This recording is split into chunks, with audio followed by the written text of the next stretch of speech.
हो रहा है। तो जो दूसरे लड़ रहे हैं वो क्या कर रहे हैं? वो वोट ख़राब नहीं कर रहे हैं। हम पीडीएम बनाए हैं, पीडीएम का हिस्सा है और हमारे ही कैंडिडेट हैं और उनके प्रचार के लिए, उनकी कामयाबी के लिए हम आ रहे हैं, काम कर रहे हैं। तो अगर किसी को पेट में दर्द हो रहा है तो मैं क्या कर सकता हूँ? मोदी जी कह रहे हैं लगातार जो 400 पार,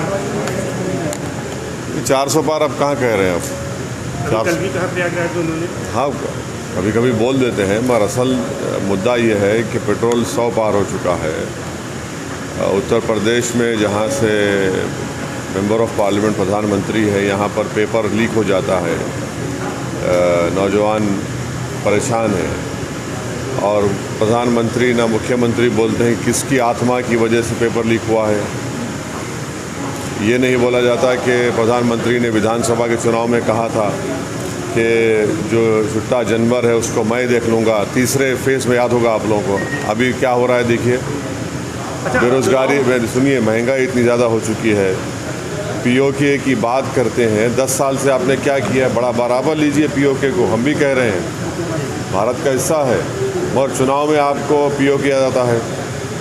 ये सब चीज़ें हैं जिसकी वजह से लोग परेशान हैं। 10 साल में जो उन्होंने वादे किए वो तमाम के तमाम चौपट हुए, झूठ साबित हुए। मोदी जी ने कल कहा है मुस्लिम आरक्षण का मुद्दा सामने आता दिख रहा है। हाँ, मोदी जी ने कल कहा है कि जो गठबंधन वाले हैं गरीबों का हिस्सा मुसलमानों को देना चाहते हैं।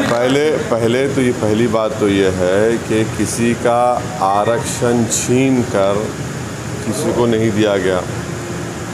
नरेंद्र मोदी देश को ये बताएं कि जो उन्होंने इकोनॉमिक वीकर सेक्शन के ग्राउंड पर जो 10% रिजर्वेशन दिया है उसमें दलित आदिवासी को तो हिस्सा नहीं मिल रहा है, ओबीसी को।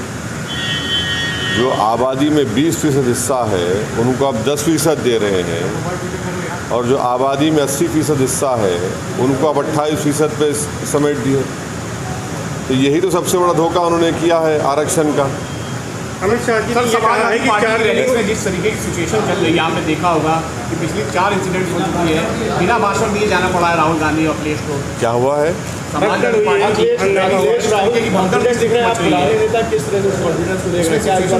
खराब हुई है, लाठीचार्ज की नौबत भी आई कल आजमगढ़ में।